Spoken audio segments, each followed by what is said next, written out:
Welcome to Thoughts and Theories. It began with a shot.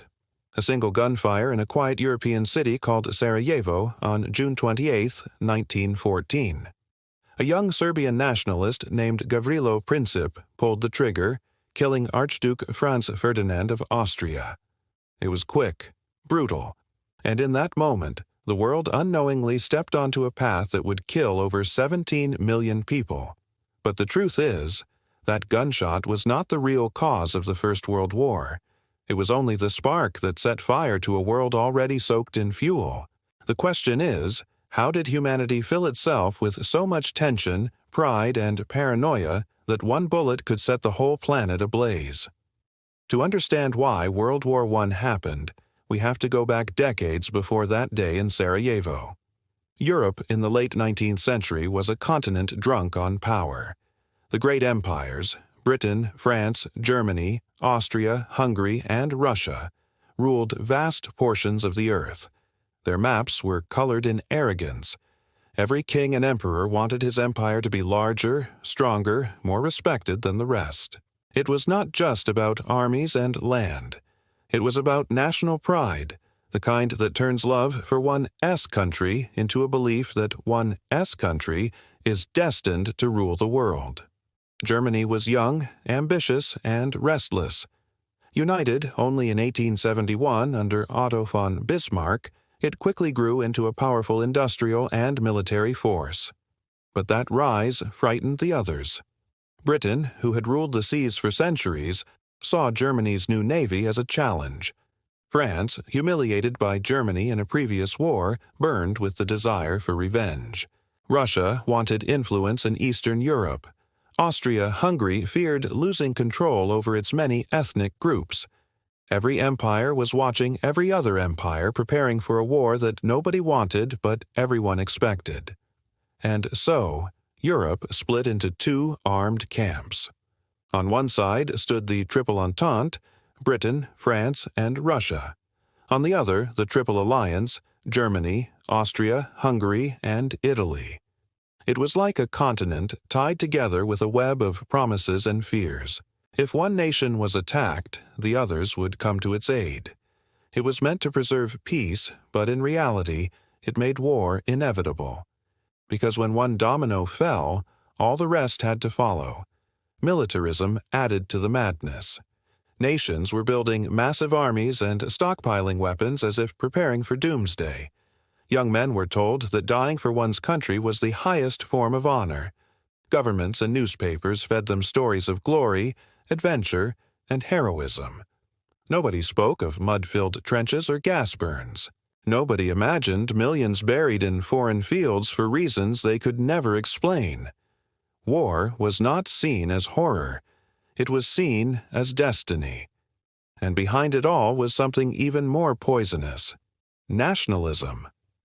Not the simple love of one's homeland, but the belief that one's people were better, purer, more deserving than others. This idea spread like wildfire across Europe. Germans were told they were the chosen defenders of civilization. The French were told they were the guardians of liberty. The British believed they had a mission to civilize the world. And smaller nations like Serbia wanted independence from empires that treated them as inferior. Everyone believed they were fighting for a higher purpose. No one realized they were walking into a slaughterhouse built by their own pride. Then came imperialism, the race for colonies.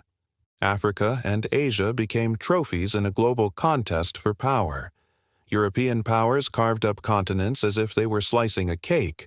Every new territory conquered was seen as proof of national strength. But it also meant that conflicts in distant lands could ignite wars back in Europe. When you control the world's problems become your own. The assassination in Sarajevo was the trigger. Austria-Hungary blamed Serbia, suspecting its government had supported the assassins. Serbia denied it, but the damage was done. Austria wanted revenge. Germany promised full support, giving Austria what historians later called a blank check. Russia backed Serbia. France backed Russia. Britain hesitated, hoping for peace, but was soon drawn in too. Within weeks, the alliances that were supposed to prevent war dragged every major power into it. The war began with confidence. Soldiers marched through city streets as people cheered and threw flowers. They believed they'd be home by Christmas. But by the end of that first year, those same soldiers were buried under mud and barbed wire. The machine gun turned courage into suicide. The trenches became graves of sanity.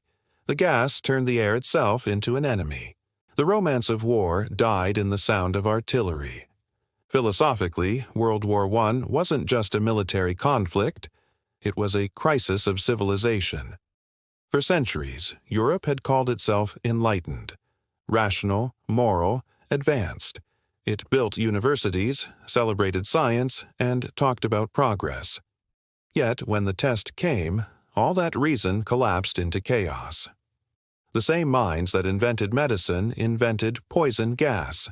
The same industrial genius that powered cities built machines for killing.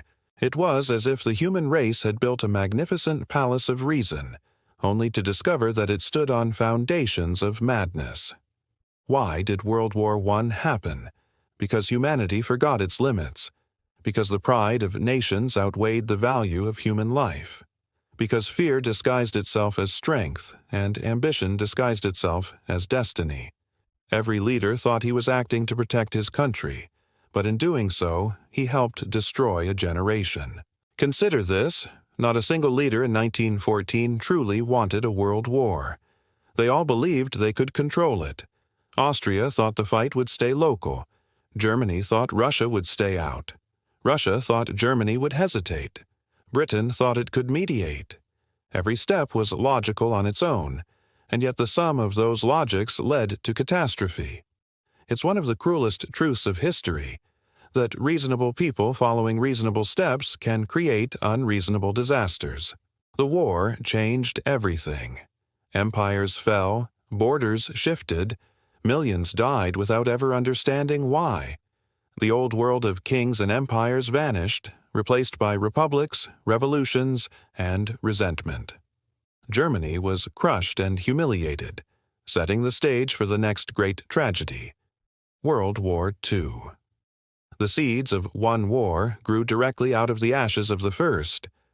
But there's a deeper question beneath all the politics and alliances. Why do humans keep repeating the same mistake?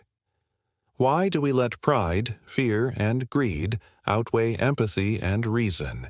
Perhaps because it's easier to unite people through hatred than understanding. It's easier to build an army than build trust. It's easier to blame the other than face our own insecurities. World War I reminds us that civilization is fragile. Behind our flags and speeches, we are still creatures driven by ancient instincts, to belong, to dominate, to survive. And when those instincts go unchecked, reason becomes a servant of power instead of its master. When we study this war, we often focus on battles and generals, but the real story lies in the hearts of ordinary people. The farmers who became soldiers, the women who lost husbands and sons, the children who grew up in ruins. They were not villains. They were victims of a system too proud to question itself. So, why did World War I happen? It happened because humanity mistook progress for wisdom, because power grew faster than humility, because science advanced, but our ethics did not. It happened because, deep down, we are still learning what it means to live together on this small, fragile planet without turning it into a battlefield. The Great War, as they called it, was supposed to be the war to end all wars. But it didn't, because wars don't end with treaties. They end when we learn to recognize the arrogance, fear, and ignorance that make them possible. And maybe, the real lesson of World War I is not just about how it began, but about how easily it could happen again. Whenever we glorify strength over empathy, whenever we divide the world into us and them, whenever we forget that behind every border are human beings just like us, we start building the same fuse all over again. History doesn't repeat itself exactly, but it rhymes. And the sound of those rhymes still echoes from the trenches of 1914,